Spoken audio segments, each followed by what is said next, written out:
اس زمانے میں طلاق دینے کا جو ایام جاہلیت میں جو طریقہ تھا وہ یہ تھا کہ کوئی بھی شوہر اپنے بیوی سے طلاق چاہتا تھا یا اس سے الگ ہٹنا چاہتا تھا تو وہ کہتا تھا کہ انتی علیہ کا ظہر امی، یعنی تو میرے اوپر میری ماں کی پیٹھ کی طرح ہے، یا معین بھائی کسی بھی محرمات سے جی منسوب کر دینا طلاق سمجھا جاتا تھا۔ جی، تو اس بات سے جو ہے وہ جاننا چاہتی تھی کہ کیا اس کے اور اس کے شوہر کے درمیان طلاق واقع ہو گئی ہے، اور اللہ کے رسول صلی اللہ علیہ وسلم کا ایک جملہ ملتا ہے روایتوں میں کہ آپ صلی اللہ علیہ وسلم نے فرمایا کہ میرا گمان ہے کہ تیرے اور اس کے درمیان طلاق ہو گئی۔ اس بات کو سننے کے بعد میں وہ مزید تکرار کرتی ہے اللہ کے رسول صلی اللہ علیہ وسلم سے، اپنی احتیاج کا رونا روتی ہے اور سب تمام باتیں کہتی ہیں کہ وہ اتنی بوڑھی ہو گئی ہے اور اب اس عمر میں اپنے بچوں کو لے کر وہ کہاں جائے گی، اور پھر ساتھ میں یہ بھی کہتی ہے کہ میں اللہ تعالیٰ سے بھی فریاد کر رہی ہوں کہ اللہ تعالیٰ میری فریاد کو سن لے اور میرے لیے اس میں سے کچھ راستہ نکال لے۔ اور بھائی وہ زمانہ جاہلیت میں طلاق بھی تھا رائج، جی جی، لیکن طلاق میں رجوع کا پہلو تھا، جی، لیکن زہار میں رجوع کا پہلو تھا ہی نہیں۔ جی، زہار جو تھا وہ طلاق بائن اور ہمیشہ ہمیشہ کے لیے، جس میں رجوع کا کوئی حق نہیں تھا، اور اسی لیے بہت شدت کی طلاق جس کو اس زمانے میں ایام جاہلیت میں کہتے تھے وہ زہار تھا۔ تو اور اس میں ایک بات جو خاص نوٹ کرنے کی ہے، جس کے بارے میں میں آگے بھی آپ لوگوں سے چند باتیں رکھوں گا انشاءاللہ تعالی، حضرت عائشہ کی جو روایت ہے اس میں حضرت عائشہ کا یہ قول ہے کہ وہ عورت اتنے چپکے اور آہستگی کے ساتھ میں اللہ کے رسول صلی اللہ علیہ وسلم سے بات کر رہی تھی کہ حضرت عائشہ جو دوسرے بازو والے کمرے میں تھے وہ جو ہے اس عورت کی تکرار یا اس عورت کی شکایت کا ایک لفظ بھی نہیں سن سکی۔ تو یہ کیوں جاننا ضروری ہے، یا یہ روایت کا یہ ٹکڑا کیوں ضروری ہے، میں انشاءاللہ تعالی اس کے اوپر واپس آؤں گا۔ تو جب اللہ کے رسول صلی اللہ علیہ وسلم نے یہ کہا تو ظاہری بات ہے کہ حضرت خولہ جو ہے وہ بہت پریشان ہو گئی، اور جب اللہ کے رسول نے یہ جواب دیا تو وہ پلٹی۔ جیسے ہی وہ پلٹ کر گھر سے باہر نکلی، اللہ کے رسول صلی اللہ علیہ وسلم کے پاس میں حضرت جبرائیل امین آئے، اور حضرت جبرائیل امین نے ان آیات کی وحی کی، کیونکہ اس سے پہلے شریعت محمدی میں زہار سے متعلق کوئی رول یا کوئی اصول موجود نہیں تھا، اور اس لیے اللہ کے رسول صلی اللہ علیہ وسلم سے پہلے ایک جگہ ذکر تھوڑا سا آیا بھی تھا سورہ احزاب میں، جی، بس یوں ہی وہاں صرف اس بات کا اظہار تھا کہ جن کو تم اپنی مائیں کہتے ہیں یا جن کو تم اپنے بیٹے کہتے ہیں اپنے منہ سے، اور جو تمہارے نسل سے یا تمہارے نسب سے نہیں ہے وہ تمہارے بیٹے نہیں بن جاتے، لیکن اصول کچھ بیان نہیں کیا گیا تھا، اور زیادہ وضاحت نہیں کی گئی تھی کہ کس طریقے سے جو ہے اس کو ٹیکل کرنا ہے یا کس طریقے سے اس کا معاملہ طے کیا جائے گا۔ تو یہ آپ صلی اللہ علیہ وسلم کی زندگی میں یہ زہار کا جو ہے یہ پہلا معاملہ تھا، اس لیے اللہ تعالیٰ نے چاہا کہ اس کے سلسلے میں خلاصے بار جو ہے بات تمام لوگوں کے سامنے آ جائے، اور اللہ تعالیٰ یہ بھی چاہتے تھے کہ رسم جاہلیت کی اس رسم کو ہمیشہ ہمیشہ کے لیے ختم کر دیا جائے۔ اور ہم انشاءاللہ تعالیٰ آگے کی بھی آیت میں دیکھیں گے کہ کس طریقے سے اللہ کے رسول صلی اللہ علیہ وسلم کی زندگی میں ایسا کوئی بھی معاملہ آیا یا اس زمانے میں ایسا کوئی معاملہ آیا جہاں اللہ تعالیٰ اس رسم کو ختم کرنا چاہتے تھے، اللہ تعالیٰ نے فوراً جو ہے اس رسم کا خاتمہ کیا، جیسا کہ ہم حضرت زینب رضی اللہ تعالیٰ عنہ اور حضرت زید کے نکاح کے بارے میں بھی انشاءاللہ تعالیٰ آگے کی آیت میں ہم اس کے اوپر بات کریں گے۔ جی موین بھائی، اس میں ایک بات یہ ہے کہ وہ عورت جو یعنی خولہ رضی اللہ تعالیٰ عنہ جی رسول اکرم صلی اللہ علیہ وسلم سے تجادل کا تکرار کر رہی تھی، جی لیکن شکایت اللہ سے کر رہی تھی۔ اس میں ایک پہلو یہ ملتا ہے جی کہ ہم میں سے ہر ایک کو چاہیے کہ اپنی مصیبتوں، بلاؤں، پریشانیوں کا مداوع صرف اور صرف اللہ کے دربار میں ڈھونڈے۔ جی کیا اس میں پہلو نکل رہا ہے کہ نبی اکرم صلی اللہ علیہ وسلم نبی ہیں، آپ صلی اللہ علیہ وسلم کے پاس مسئلہ پوچھنے کے لیے گئی ہیں، لیکن شکایت اور فریاد اللہ سے کر رہے ہیں۔ ہمارا معاملہ یہ ہوتا ہے کہ ہمارے اوپر کوئی مصیبت آتی ہے کوئی، تو سب سے پہلے ہم دوسروں کو ڈھونڈتے ہیں، ادھر ادھر ڈھونڈتے ہیں، اگر معاملہ حل نہیں ہوا دوسروں سے تب اللہ کا دربار کھٹکھٹاتے ہیں۔ حالانکہ ہونا یہ چاہیے تھا کہ پہلے اللہ کے یہاں آدمی فریاد رسی کرے۔ بلکہ میں یہ کہتا ہوں کہ اس دور میں بھی اگرچہ نبی اکرم صلی اللہ علیہ وسلم موجود نہیں، ان سے براہ راست اپنی شکایتیں نہیں کی جا سکتی۔ اس دور میں بھی اگر اللہ رب العزت کو اتنا ہی بھروسہ کیا جائے، اتنا ہی یقین کیا جائے،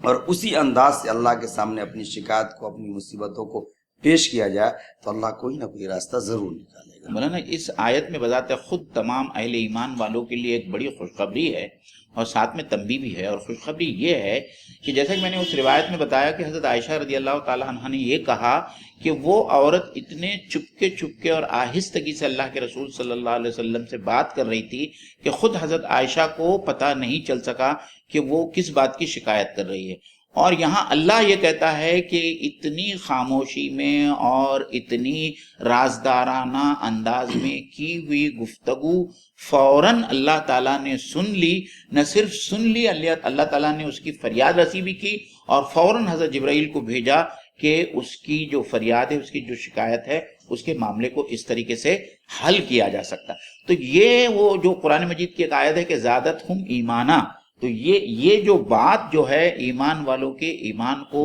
بڑھا دیتی ہے کہ چاہے ہم سرگوشی کے انداز میں بات کریں اپنے دوست سے یا کسی سے، اللہ تعالیٰ ہر وقت ہماری سن رہا ہے، اللہ تعالیٰ ہم کو دیکھ رہا ہے۔ تو یہ ہمارا ایمان اس معاملے میں کتنا بڑھ جانا چاہیے کہ چاہے ہم دعا مانگے، اور بہت سارے اس میں آیا ہے کہ دعا زور سے بھی مانگی جا سکتی ہے، آہستگی سے بھی مانگی جا سکتی ہے، اللہ تعالیٰ بہرحال سنتا ہے۔ تو یہ اس آیت سے میں ناظرین کے سامنے یہی بات رکھنا چاہتا تھا کہ ہم کو اس سے ہمارے ایمان میں کس قدر اضافہ ہوتا ہے کہ ایک عورت جو ہے اتنی خاموشی سے شکایت کر رہی ہے، اور اللہ تعالیٰ فوراً اس کی شکایت کو سن لیتے ہیں، اور حضرت جبرائیل کو فوراً جو ہے یہ وحی کے ساتھ میں اللہ کے رسول صلی اللہ علیہ وسلم کے پاس میں بھیج دیتے ہیں۔ لیکن اس میں حضرت مولانا ایک تنبیہ کا بھی پہلو ہے کہ جس طریقے سے اللہ تعالیٰ ہماری دعاؤں کو سنتے ہیں اور ہم کو دیکھ رہے ہیں کہ ہم کس کے ساتھ میں بات کر رہے ہیں، جیسا کہ آگے کی آیتوں میں یہ بات آئے گی، تو ہم کو یہ بھی سمجھنا چاہیے کہ اگر ہم سے کوئی نافرمانی سرزد ہو رہی ہے،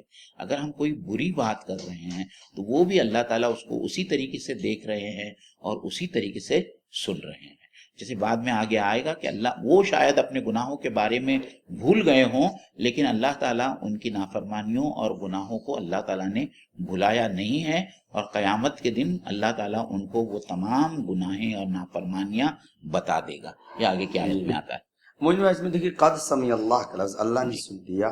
کہ اللہ سن رہا ہے، یہ سن رہا تھا جو بھی ہو۔ اس میں ایک پہلو یہ بھی ہے کہ اللہ کے سننے کا مطلب یہ نہیں کہ بس اللہ نے سن لیا، بلکہ اللہ نے حل پیش کیا، مصیبت۔ وہ تو صرف شکایت لے کے آئی تھی، لیکن اللہ تعالیٰ نے نہ صرف شکایت سنی بلکہ اس شکایت کا پورا حل اللہ تعالیٰ نے سامنے پیش کر دیا۔ مطلب بڑی ہستی کے کہنے کا یہ انداز ہوتا ہے کہ چلو میں نے تمہاری بات سن لی، اس کا مطلب مسئلہ حل ہو گیا۔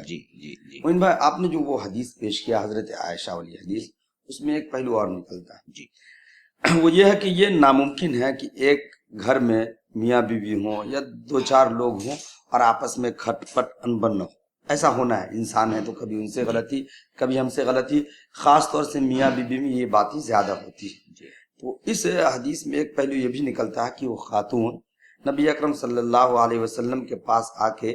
اتنی آہستگی کے ساتھ کہہ رہی تھی کہ اپنے گھر کے معاملے کو دوسروں تک سنانا نہیں چاہتی۔ ابھی ہم لوگوں کا معاملہ کیا ہے کہ تھوڑا سا کچھ انبن ہو تو آزو بازو والے تعزیت کے لیے اور منانے کے لیے آ جاتے ہیں۔ یعنی اگر میاں بیوی کے درمیان یا گھر میں کچھ مسئلہ ہو جائے تو اس کو ایک تو گھر کی چہار دیواری کے باہر نہیں آنے دینا چاہیے، اور اگر کسی کے سامنے پیش بھی کرنا ہو تو اس انداز سے، اس مطلب آہستگی سے کہ دوسروں تک اس کا احساس نہ ہو۔ یعنی اپنے گھر کے معاملے کو دوسروں کو انوالو کرنا اس میں مناسب نہیں ہے۔ آج کل صورتحال آج کی صورتحال دیگر ہے، اور خاص طور پر عورتیں جو ہیں اپنی سہیلیوں سے بات کرتی ہیں، اور یہ بھی دیکھنے میں آیا ہے ہمارے معاشرے میں کہ بچیاں اور جو شادی شدہ عورتیں ہوتی ہیں،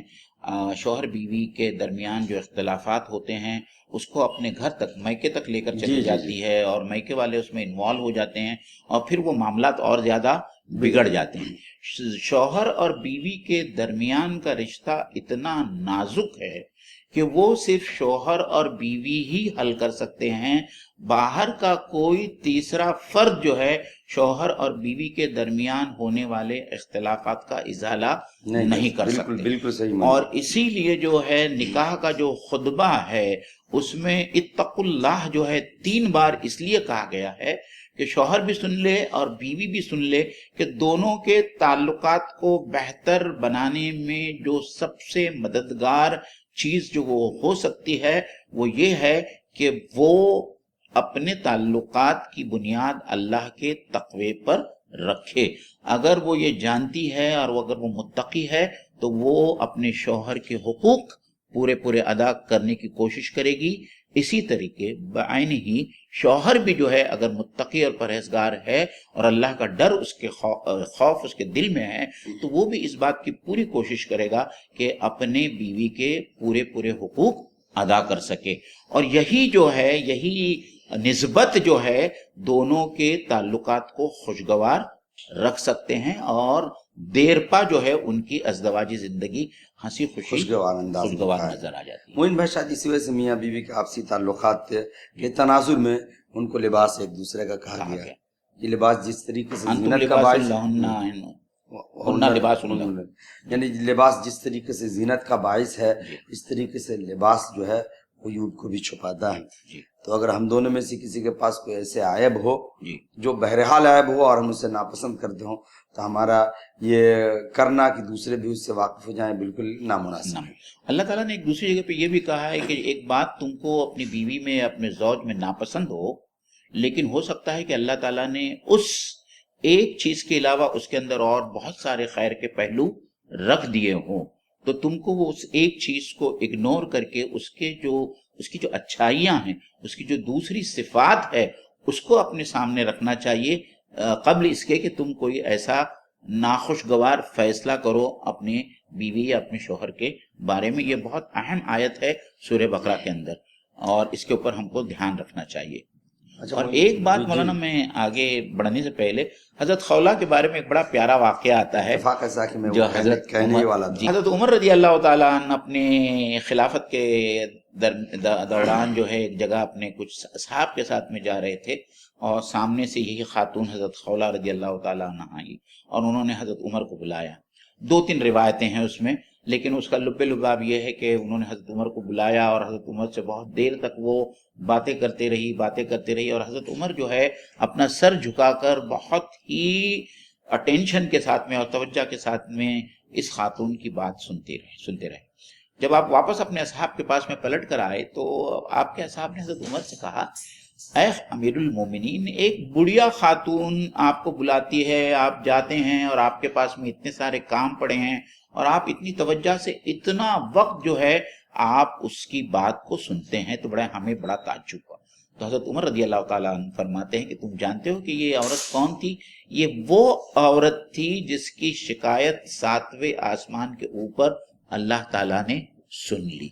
یہ وہ عورت ہے اس کا وہ مقام ہے. اگر وہ مجھے جتنا وقت رکھتی یہاں تک کہ مغرب ہو جاتی تو بھی میں اس کی بات کو اسی طریقے سے سنتا رہتا صرف درمیان میں نماز ادا کرنے کی رخصت چاہتا.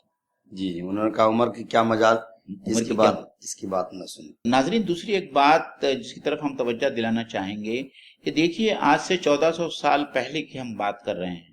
اور 1400 سال پہلے ایک عورت اپنی شکایت لے کے ایک نبی کے پاس میں آتی ہے اور برملا اپنی شکایت کو بیان کرتی ہے. اور نہ صرف یہاں پہ یہ بات ختم ہوتی ہے جیسے کہ ہم نے حضرت عمر کے زمانے کی بات آپ کے سامنے رکھے. امیر المومنین ہے ہیڈ آف دا اسٹیٹ ہے اس کے سامنے جب یہ عورت آتی ہے ان کو بلاتی ہے تو حضرت عمر امیر المومنین ہونے کے باوجود اس کے پاس میں جاتے ہیں اور بہت ہی ادب اور شائستگی کے ساتھ میں اس کی پوری بات سنتے ہیں. یہ بذات خود اسلام کی وسیع ظرفی اور خاص طور پر اسلام میں عورتوں کو کیا مقام حاصل ہے اس کی یہ دلیل ہے. آج کے لوگ جو وہ ویمن سلپ کی بات کرتے ہیں کہ عورتوں کو برابر کا مقام اسلام نہیں دیتا، یہ روایت جو ہے اور ایسی بہت ساری سیرت کی روایتیں ہیں جو ان تمام اعتراضات کا جو ہے منہ توڑ جواب دیتی ہے اور یہ ہم کو سمجھنا چاہیے. اور اسی لیے قرآن مجید میں بھی اور سیرت میں بھی ایسے بہت سارے واقعات ملتے ہیں جس سے صاف ظاہر ہوتا ہے کہ اللہ تعالیٰ اور اسلام جو ہے عورتوں کو کیا مقام عطا فرماتا ہے. مجھے آپ نے یہ بات چھیڑ دیا تو 2-3 باتیں میں بھی اس میں بتاؤں، اگرچہ وہ آیتیں آگے ہیں لیکن بات ایک ساتھ آ جائیں. یہ یہ جو کفارہ ہے، زہار کا جو کفارہ بیان کیا گیا ہے، اس کفارے سے بھی اندازہ ہوتا ہے کہ اگر اپنی بیوی کو بھیجا ستایا جائے تو مرد کے اوپر کتنے تاوان عائد ہوتے ہیں۔ جی بہت اچھی بات لایا۔ یعنی ایک غلام کا آزاد کرنا بہت بڑی بات تھی اس زمانے میں، اور غلام آزاد نہیں کر سکے تو مسلسل 2 مہینے کا روزہ رکھنا۔ یعنی کوئی شخص اپنی بیوی کو اگر ستانے کے لیے اس طرح کے اقدام کر رہا ہے تو اس کی سزا خدا کی طرف سے دی جا رہی ہے کہ مسلسل 2 مہینے کا روزہ رکھو، تبھی اپنی بیوی سے مل سکتے ہو، اگر روزہ نہیں رکھو گے تو نہیں مل پاؤ گے۔ یہ بڑا اچھا نقطہ لایا مولانا آپ نے، اس کی طرف میرا ذہن نہیں گیا تھا، اور میں نے جتنی تفسیریں پڑھی ہیں اس میں بھی یہ نقطہ نہیں بیان کیا گیا الحمدللہ۔ اور عام طور سے یہ کفارہ یعنی غلام کے آزاد کرنے کا کفارہ قتل پہ ہے۔ جی گویا بیوی کو ستانا قتل کرنے کے مترادف ہے۔ تب تو وہ قتل پہ، اگر کسی نے کسی کو قتل کر دیا بائی مسٹیک تو اس کا کفارہ یہ ہے، یا کسی نے روزے کی حالت میں روزہ توڑ دیا جان بوجھ کر کے تو 2 مہینے مسلسل روزے رکھنے۔ اسی طرح کفارہ جو 60 مسکینوں کا کھانا کھلانے کا ہے، یہ بھی سمجھیے انسان کی اپنے غلطیوں کا کفارہ ہے، لیکن یہاں جو کفارہ عائد کیا گیا ہے وہ بیوی کے ساتھ بدسلوکی کرنے پہ وہ کفارہ عائد کیا گیا۔ اس سے یہ اندازہ ہو سکتا ہے کہ بیوی کی اور عورتوں کی کتنی اہمیت ہے اسلام کے نزدیک، لیکن نافہم اور کم فہم لوگ بس واویلا کیے ہوئے ہیں کہ عورتوں کے حقوق نہیں ہیں اسلام میں۔ اور پھر مولانا اس میں یہ ہو جاتا ہے کہ ہماری عورتیں بھی قرآن مجید کو پڑھے بغیر، احادیث و سیرت کو پڑھے بغیر اس جو پورا جو پروپیگنڈا ہے اس کا شکار ہو جاتی ہے، کیونکہ وہ سیرت سے واقف نہیں ہے، وہ قرآن مجید کی تعلیمات سے واقف نہیں ہے۔ اس لیے جو ناظرات ہمارے سامنے بیٹھی ہیں اور ان کو سن رہی ہیں، ہماری ان سے التماس ہے کہ وہ زیادہ سے زیادہ قرآن مجید کو سمجھیں اور اللہ کے رسول صلی اللہ علیہ وسلم کی سیرت کو پڑھیں، تاکہ ان کو پتہ ہو کہ وہ کس عظیم مذہب کی پیروکار ہے، اور ان کا مذہب جو ہے ان کو کس قسم کی اجازت، اور ان کا مذہب ان کا کتنا خیال رکھتا ہے۔ اور یہ آج سے 1400 سال پہلے کی بات ہے، جب عورتوں کو لونڈیا بنایا جاتا تھا، جب عورتوں کی کوئی عزت نہیں تھی، یہ ایک مال انسان کے زمرے میں شمار نہیں، انسان کے زمرے میں اس کا شمار نہیں ہوتا تھا۔ اس وقت اللہ نے اور اللہ کے رسول نے 1400 سال پہلے عورتوں کو یہ عزت دی۔ الذين يظاهرون منكم من نسائهم ما هن أمهاتهم إن أمهاتهم إلا اللائي ولدنهم وإنهم لا يقولون منكرا من القول وزورا وإن الله لعفو غفور۔ ترجمہ، تم میں سے جو لوگ اپنی بیویوں سے زہار کرتے ہیں ان کی بیویاں ان کی مائیں نہیں ہیں، ان کی مائیں تو وہی ہیں جنہوں نے ان کو جنا ہے۔ یہ لوگ ایک سخت ناپسندیدہ اور جھوٹی بات کہتے ہیں، اور حقیقت یہ ہے کہ اللہ بڑا معاف کرنے والا اور درگزر فرمانے والا ہے۔ جی تو مہم اس میں سوچتا ہوں کہ جو مشکل الفاظ ہے، اس میں یظاہرون ظاہر یظاہر مظاہرتاً، اس کی اصل میننگ تو آتی ہے مظاہرہ کرنا، ڈیمونسٹریشن جس طرح کہتے ہیں، لیکن یہاں جو مراد ہے وہ یہ ہے کہ زہار کرنا۔ اور زہار کرنے کا مطلب یہ ہے کہ اپنی بیوی کو یہ کہنا کہ انت علیہ کظہر امی، کہ تم میرے اوپر میری ماں کی پیٹھ کے برابر ہے۔ حالانکہ فقہا نے یہ لفظ کہا کہ زہار کا لفظ اسی سے عام طور سے لوگ کہا کرتے تھے، لیکن کوئی شخص اپنی کسی بھی محرمات، یعنی کوئی بھی ایسی لڑکی یا عورت کے برابر اپنی بیوی کو کہہ دے تو وہ زہار ہے۔ جیسے میری بیٹی جیسے ہے، بیٹی ہے، بہن ہے، ماں ہے، یا اور بھی کچھ ہے جس سے انسان کی شادی نہیں ہو سکتی ہے۔ اسی طریقے سے یہاں تو کظہر امی کا لفظ آیا ہے، لیکن کظہر امی نہیں کہہ کے جسم کے ان پارٹس کا بھی اگر نام لے لے جن پارٹس کو دیکھنا محرم کے لیے جائز نہیں ہے تو بھی وہ حرام ہو جائے گی۔ تو یظاہر من نسائہم، نساء کہتے ہیں عورتوں کو، یہاں پر مراد بیوی ہے۔ ما ہن امہاتہم، وہ ان کی مائیں نہیں ہوں گی، ان کی مائیں تو وہ ہیں جنہوں نے ان کو جنا ہے۔ یہ اللتی کی جمع اللائی ہے، اور والدہ کی میننگ جننا، جنہوں نے ان کو جنا ہے۔ لیکن مومن بھائی، رضائی ماں جو ہوتی ہے نا، وہ بھی ماں کی برابر ہے، ان سے بھی شادی نہیں ہو سکتی ہے۔ تو گویا کہ بچے کو جننا اور بچے کو دودھ پلانا تقریباً معاملہ ہے۔ جی جی، بچہ پیٹ کے اندر ہوتا ہے تو ماں کے خون سے پرورش پاتا ہے، اور باہر آ کے دودھ پیتا ہے وہ بھی ماں کے خون سے بنتا ہے۔ جی، جیسے حضرت شیمہ آپ کی رضائی بہن تھی، اور سورہ نساء کے اندر وہ جو محرمات کا جو ذکر ہوا ہے اس میں ماں کی قبیل سے جو ہے ماں، نانی، دادی، ساس اور رضائی ماں اور رضائی بہن، یہ سب یہ آ جاتے ہیں اس کے اندر۔ وَإِنَّهُمْ لَيَقُولُونَ مُنْكَرًا، اور بے شک وہ لوگ منکر کہتے ہیں. انکر ینکر، انکار کی میننگ آتی ہے انکار کرنا، اور منکر کہتے ہیں ایسی چیز کو جس کو انکار کیا گیا ہو، ناپسند کیا گیا، جس کو شریعت نے بھی، طبیعت نے بھی، اور دوسرے اچھے انسان کی جو شرست ہے جی اس نے بھی اس چیز کو ناپسند کیا، اس کو منکر کہتے ہیں. من القول بات یعنی منکر بات. وزورا، زور زور کہتے ہیں سینے کی کجی کو، جی اور زور ٹیڑھے پن کو کہتے ہیں. جی یا وہ جو سورہ کہف میں ہم بھائی وہ تزاور عن کہف ذات الیمین و ذات الشمال، جی کہ سورج جب نکلتا ہے تو کجی کر کے مطلب ٹیڑھا ہو کر نکل جاتا تاکہ ان کو دھوپ لگے بھی جی اور نہ نکلے. یعنی زور جھوٹ کو اس لیے استعمال کرتے ہیں کہ جھوٹ میں عام طور سے انسان صحیح راستے سے ہٹ کر کے غلط طریقہ اختیار کرتا ہے، جی چاہے وہ اپنی کمی کو چھپانے کے لیے ہو، یا اپنی انا کو برقرار رکھنے کے لیے ہو، یا اپنی شان و شوکت کو لوگوں کے درمیان دکھانے کے لیے ہو. یعنی اصل جو راستہ ہے اس کو اس سے کٹ جاتا ہے. اس کے بعد آیت کا حصہ ہے کہ وَإِنَّ اللَّهَ لَعَفُوٌّ غَفُورٌ، کہ بے شک اللہ تعالیٰ درگزر فرمانے والا ہے. اللہ تعالیٰ کی یہ صفت جو ہے عفوٌ، نبی اکرم صلی اللہ علیہ وسلم نے بہت استعمال کیا حدیث میں. اور اس کا غفور یعنی معاف کرنے والا ہے. مولانا اس میں ایک کچھ اصولی باتیں ہیں جو ناظرین کے سامنے رکھنا چاہیے. جی پہلے سب سے پہلے اصولی بات جو اللہ تعالیٰ یہ رکھ رہا ہے کہ جو رشتہ داریاں ہیں اس کی نسبت یا اس کی بنیاد کیا ہوگی، یہ بہت اہم بات ہے. کیونکہ آج کے زمانے میں بھی ہم دیکھتے ہیں کہ بہت سارے لوگ بچوں کو گود لے لیتے ہیں، یا ان کی منہ بولی بہن ہوتی ہے، یا کوئی لیپالک یا جس کو کہتے ہیں کسی بچے کو گود لے لیتے ہیں.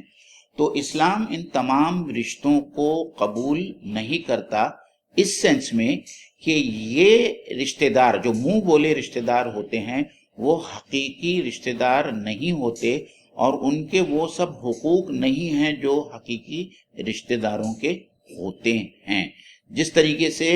ایک شخص کے ورثہ جو ہوں گے، ان ورثہ میں ان منہ بولے بھائی بہن اور بیٹے کا کوئی حصہ نہیں ہوگا. یہ ایک بہت ہی اصولی بات ہے. اور اس اصولی بات کو سمجھنے کے لیے ہم یہ بات بھی سمجھے، اور جو بات میں نے پہلے بھی کہی کہ اللہ تعالیٰ نے آپ صلی اللہ علیہ وسلم کی زندگی میں جہالت کی جتنے رسمیں اس وقت تھی، اللہ کے رسول صلی اللہ علیہ وسلم کے ذریعے ان جہالت کی تمام رسموں کو ختم کیا، اور وہیں یہ کہا کہ کیونکہ آپ کے بعد میں کوئی دوسرا نبی نہیں آنے والا ہے. اس زمانے میں منہ بولے بیٹوں کی بیویوں کے ساتھ میں شادی کرنا بہت ہی بڑا گناہ یا معیوب کام سمجھا جاتا تھا. اس لیے جب اللہ کے رسول صلی اللہ علیہ وسلم کے منہ بولے بیٹے حضرت زید، جو بہت دنوں تک زید بن محمد کہلائے جب تک کہ اللہ کی طرف سے حکم نازل نہیں ہوا کہ تم آدمی کو یا بچوں کو ان کے باپ کے نام سے یاد کرو، تو جب حضرت زید نے حضرت زینب کو رضی اللہ تعالیٰ عنہا کو طلاق دی، اور طلاق دینے کے بعد میں اللہ تعالیٰ اس رسم کو ختم کرنا چاہتا تھا کہ لیپالک اولاد یا لڑکے کی جو بیوی ہوگی وہ تمہاری بہو نہیں ہے، اور اس سے شادی ہو سکتی ہے. اور یہ بھی سیرت کی ایک عجیب و غریب بات ہے کہ حضرت زینب کا نکاح اللہ تعالیٰ نے خود اللہ کے رسول صلی اللہ علیہ وسلم کے ساتھ میں کیا. یہ سیرت کا ایک عجیب و غریب پہلو ہے. یعنی نکاح آسمان پہ پڑھایا گیا، نکاح آسمان پہ پڑھایا گیا. حضرت زینب کا نکاح آپ صلی اللہ علیہ وسلم سے زمین پر نہیں ہوا. اس پہ حضرت زینب فخر بھی کیا کرتی اور اس کے اوپر حضرت زینب فخر بھی کیا کرتی تھی. تو جو بات ہم یہ کہنے کی کوشش کر رہے ہیں کہ اللہ تعالیٰ نے اس بہت چیز کو اس کو صاف کر دیا کہ کوئی آدمی اپنے منہ بولے بیٹے یا بہن یا جو کچھ بھی ہو وہ منہ بولا ہی رہے گا، اس کا وراثت میں یا اس کے وہ حقوق نہیں ہوں گے جو حقیقی رشتہ داروں کے، جو نسبی رشتہ دار ہوں گے ان کے وہ حقوق ہوں گے. موہن بھائی یہ چیز سمجھنے کی ہے جی اس لیے کہ ہمارا دین جو ہے نا، دین اسلام یہ فطری دین ہے، فطری. جی اور فطرت کے خلاف اگر کچھ ہوتا ہے جی تو سمجھیے کہ اسلام اس کی مخالفت کرتا ہے. دیکھنے میں تو بہت اچھا لگتا ہے کہ کسی کو اولاد نہیں ہو رہی تھی، منہ بولا بیٹا بنا لیا، بیٹی بنا لیا کسی کو، لیکن آگے چل کے بڑے مسائل ہوتے ہیں. جی جس کسی نے کسی کو بیٹا بنا لیا اور اتفاق سے اس کے اولاد ہو گئی، جی پھر اس کی کوئی جگہ نہیں رہتی ہے اس بچے کی، جی جی جی، وہ محبت وغیرہ سب ختم ہو جاتی ختم ہو جاتی ہے۔ جی، اور پھر اس کی اہمیت، کبھی کبھی تو ایسا ہوتا ہے جی کہ بچہ جب بڑا ہونے کے بعد اس کو معلوم ہوتا ہے کہ میرے ریئل ماں باپ وہ ہیں، جی جی تو جی پھر وہ سمجھ نہیں پاتا ہے کہ ہم کس کی طرف اپنی محبت کو باقی رکھ سکیں، جی، وہ ذہنی طور سے بہت کشمکش کا شکار رہتا ہے۔ بہت صحیح بات، بہت صحیح بات۔ لیکن اس بات کو ہم اور سمجھاتے چلیں ناظرین کو کہ اللہ اور اللہ کے رسول یہ نہیں چاہتے کہ ہم یتیموں کے ساتھ میں اور اس قسم کے نادار بچوں کے ساتھ میں جن کو ہم نے گود لیا ہے اس سے ہم اچھے تعلقات نہ رکھیں یا ان کے ساتھ میں جو ہے صلہ رحمی نہ کریں یا ان کی مدد نہ کریں یا ان کو یہ نہیں کریں، یہ اس بات سے جو ہے اللہ اور اللہ کے رسول نہیں روکتے۔ گود جن بچوں کو لیا جاتا ہے جی کوئی ضروری نہیں وہ یتیم ہی ہو، جی جی، بس اوقات کسی کو اولاد نہیں ہو رہی ہوتی ہے ہے تو وہ اور کسی مالدار کے بچے ہی کو گود لے لیتے ہیں۔ جی جی لیکن یہ معاملہ جو جہاں تک آپ نے بتایا یتیم اور غریب بچے کا، یہ معاملہ تو کامن ہے، کامن چاہے وہ مطلب ایک اپنا ہو، دوسرے کا ہو، مالدار ہو، غریب ہو، جی کسی کو بھی آدمی لے لیتے ہیں۔ جی تو یتیم کا معاملہ دوسرا ہے، جی لیکن گود لینے والے کا معاملہ دوسرا ہے۔ جی۔ تو اور دوسری بات مولانا جس کی طرف میں اشارہ کرنا چاہوں گا کہ یہ بات کسی کا کہنا کہ یہ میری ماں ہے جو حالانکہ ماں نہیں ہے،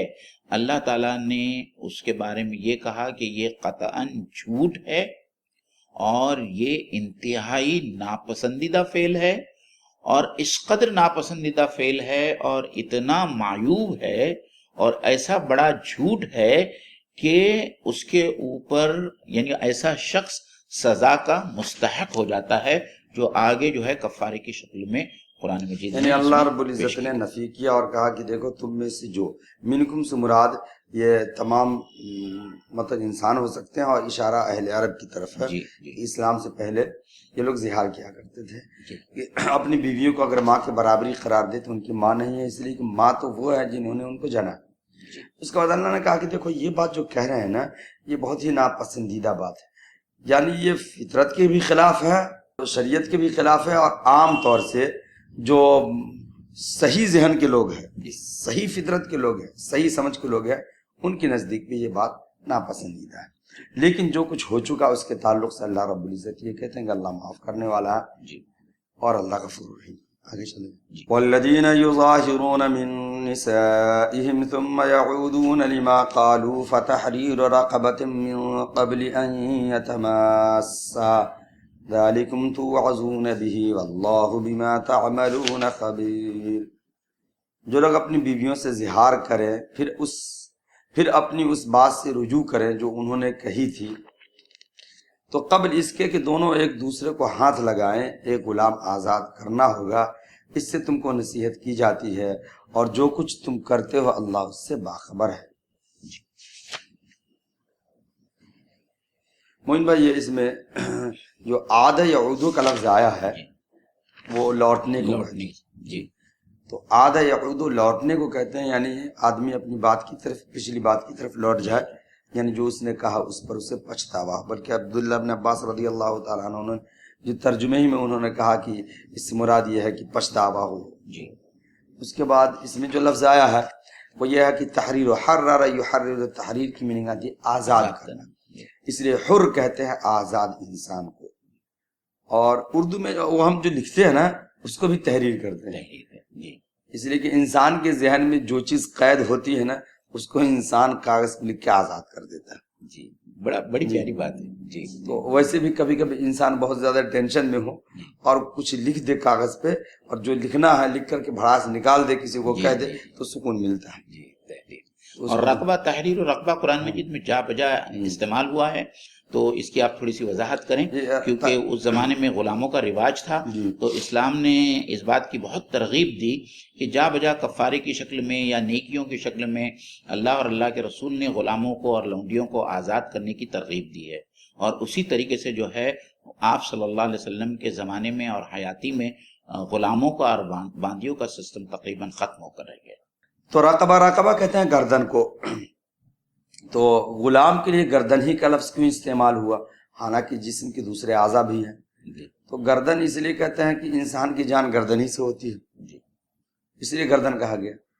اور دوسرا مطلب یہ بھی ہو سکتا ہے کہ عام طور سے غلامی کا پٹا گردن ہی میں ڈالا جاتا ہے. جس طریقے سے کتے کا پٹا کتے کے گردن میں ہوتا ہے، اسی طریقے سے ہے غلاموں کا پٹا جو ہے وہ گردن میں ڈالا جاتا ہے. تو تحریر الرقبہ کا مطلب گردن کو آزاد کرنا، اس سے مراد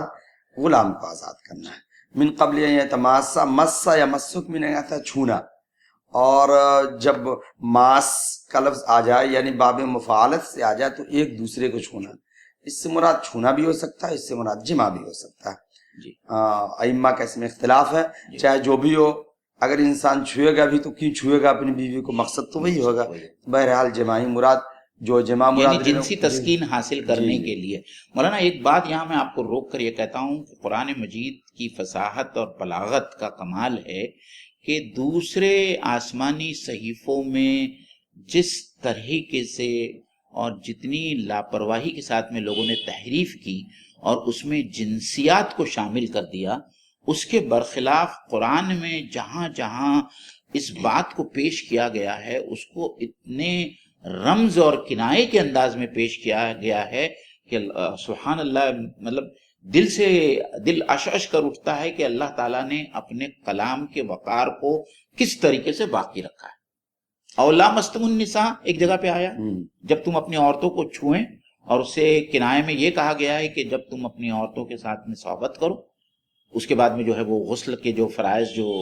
آئے ہیں وہ قرآن مجید میں. یہاں پہ بھی جو ہے یہ تماسا وہی مس سے آیا ہے کہ جب تم اپنی انہی عورتوں کو تم چھونا چاہو یا ان سے صحبت کرنا چاہو تو اس سے پہلے تم کو کیا کرنا. یہ قرآن مجید کی اور اللہ تعالیٰ کے کلام کی فصاحت اور بلاغت کی ایک بہت پیاری آپ نے بات چھیڑ دیا تو یہاں یہ صرف یہی معاملہ نہیں بلکہ وہ الفاظ جس کا استعمال کرنا عام طور سے لوگ غیر مہذب سمجھتے ہیں، ان الفاظ کو بھی قرآن نے چھوڑ دیا ہے. جیسے وہاں جو ہے او جاء احد منکم من الغائط، اولا مستم النساء، غائط کا لفظ جو ہے غائط کا لفظ جو ہے یہاں ٹوائلٹ کے لیے استعمال ہوا، جبکہ غائط کا اصل میننگ آتا ہے دور دراز کہیں کھائی وغیرہ. عام طور سے لوگ وہاں جایا کرتے تھے. تو ٹوائلٹ کے لیے جو لفظ وہ ہے، یعنی رفع حاجت کے لیے جو اصل لفظ ہے وہ لفظ نہیں استعمال کر کے غائط کا لفظ استعمال کیا. یا کوئی کھائی سے دور دراز سے آیا ہو تو اسے چاہیے کہ وضو کرے. بڑی پیاری بات. ذالکم توعظون، یہ وہ چیز ہے جسے تمہیں اس کی ذریعے نصیحت کی. واعظہ کی معنی نصیحت کرنا ہے، توعظون تمہیں نصیحت کی جاتی ہے، اور اللہ تعالیٰ جو کچھ تم کرتے ہو اسے جاننے والا ہے. یعودون کی تھوڑی سی یعودون کی جو اس میں دو رائے آئی ہیں. ایک رائے تو یہ آئی ہے کہ جو لوگ ایام جاہلیت میں یہ کرتے تھے اور اگر دوبارہ کریں گے تو ان کو کفارہ دینا ہوگا، یہ ایک رائے ہے. لیکن زیادہ تر یہ ظاہریہ کی جو ہے بات ہے، لیکن زیادہ تر مفسرین اس بات پر گئے ہیں کہ اگر ماضی میں انہوں نے ایسا کام نہیں بھی کیا ہو اور اب بھی اگر وہ ایسا کام کریں گے تو یہ کفارہ ان کے اوپر لازم ہوگا. یعنی یعودون کا مطلب یہ ہے کہ اگر انہوں نے اپنی بیوی سے زہار کیا اور زہار کرنے کے بعد پچھتاوا ہوا اور وہ اپنی بات کی طرف لوٹنا چاہتے ہیں، یعنی بات کو واپس لینا چاہتے ہیں، تو ان کو کفارہ دینا ہوگا، تبھی وہ اپنی بیوی کو چھو سکتے. اور آگے کی آیت میں جو ہے وہ کفارے کا اور زیادہ ذکر ہے جو پچھلی آیت میں نہیں آیا. فَمَن لَّمْ يَجِدْ فَصِيَامُ شَهْرَيْنِ مُتَتَابِعَيْنِ مِن قَبْلِ أَن يَتَمَاسَّا فَمَن لَّمْ يَجِدْ فَإِطْعَامُ 60 مِسْكِينًا ذَلِكَ لِتُؤْمِنُوا بِاللَّهِ وَرَسُولِهِ وَتِلْكَ حُدُودُ اللَّهِ وَلِلْكَافِرِينَ عَذَابٌ أَلِيمٌ. اور جو شخص غلام نہ پائے وہ 2 مہینے کی پے در پے روزے رکھے قبل اس کے کہ دونوں ایک دوسرے کو ہاتھ لگائیں، اور جو اس پر بھی قادر نہ ہو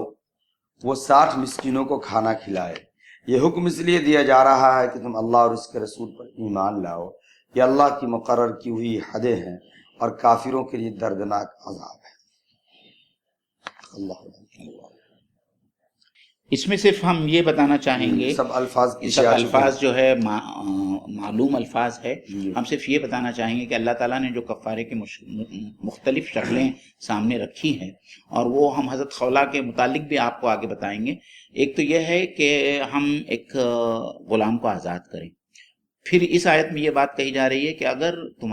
میں اتنی استطاعت نہیں ہے کہ تم غلام کو آزاد کر سکو تو پھر جو ہے تم کو 2 مہینے کے پے در پے مسلسل جو ہے روزے رکھنا. لیکن اگر تمہیں یہ بھی طاقت نہیں ہے، تم بوڑھے ہو یا بیمار ہو، تو پھر تم کو 60 مسکینوں کا کھانا کھلانا ہے۔ تو یہ 1، 2 اور 3 جو ہے یہ کفارے کی یہ شکلیں ہیں۔ کفارے کی شکل میں ایک بہت پیاری بات جو میں نے آج پڑھی وہ یہ ہے کہ اسلام جو کفارہ یا کفارے کی جو شکل اسلام میں ہے، اس میں صرف اذیت کا پہلو نہیں ہے، اس میں عبادت اور روحانیت کا بھی پہلو شامل ہے۔ مطلب یہ ہے کہ تم، ظاہری بات ہے کہ جب آدمی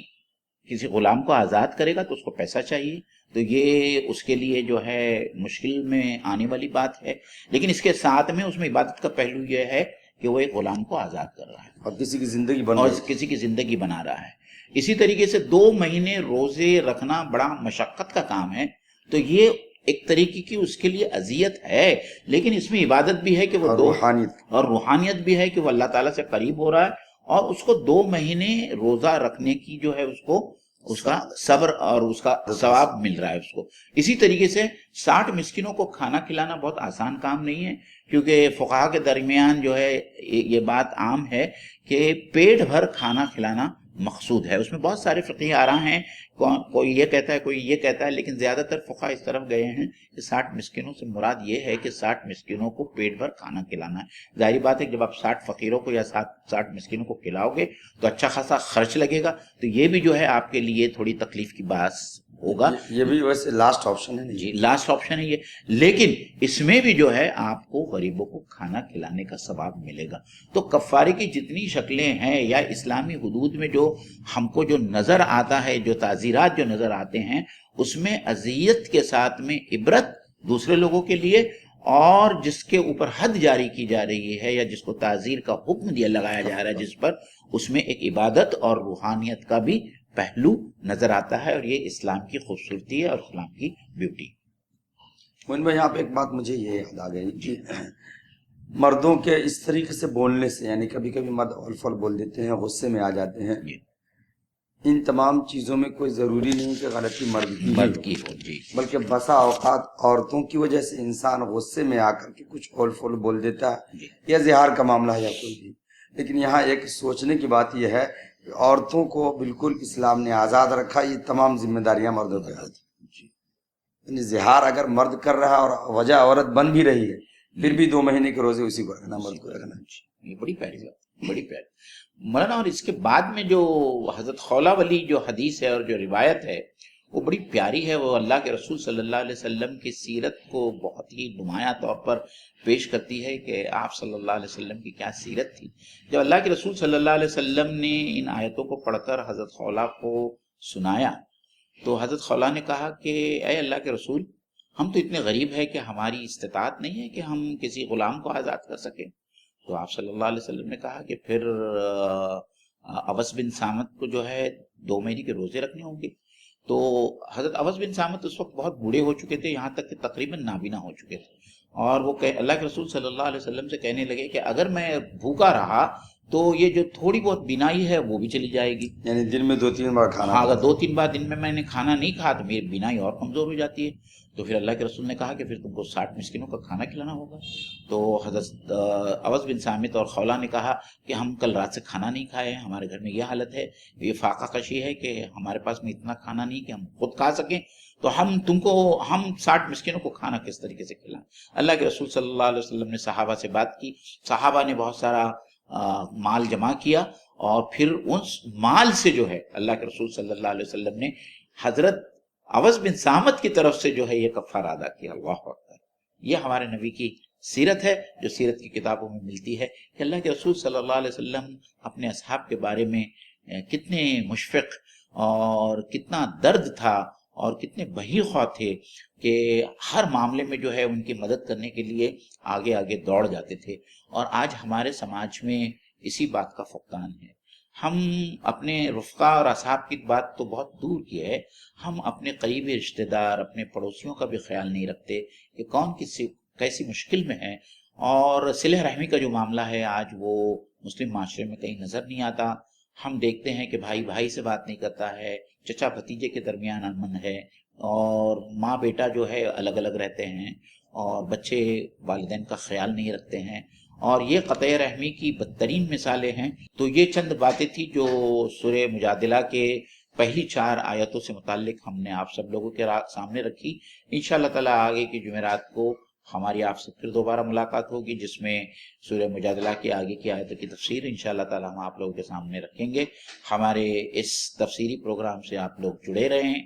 دوسرے لوگوں کو جوڑنے کی کوشش کریں، اس چینل کو پروموٹ کریں تاکہ آپ بھی اجر و ثواب کے مستحق ٹھہریں گے انشاءاللہ تعالیٰ۔ اللہ تعالیٰ سے دعا ہے کہ اللہ تعالیٰ ہم سب کو سننے اور بولنے سے زیادہ عمل کرنے کی توفیق عطا فرمائے۔ وآخر دعوانا ان الحمد للہ رب العالمین۔ السلام علیکم ورحمۃ اللہ وبرکاتہ۔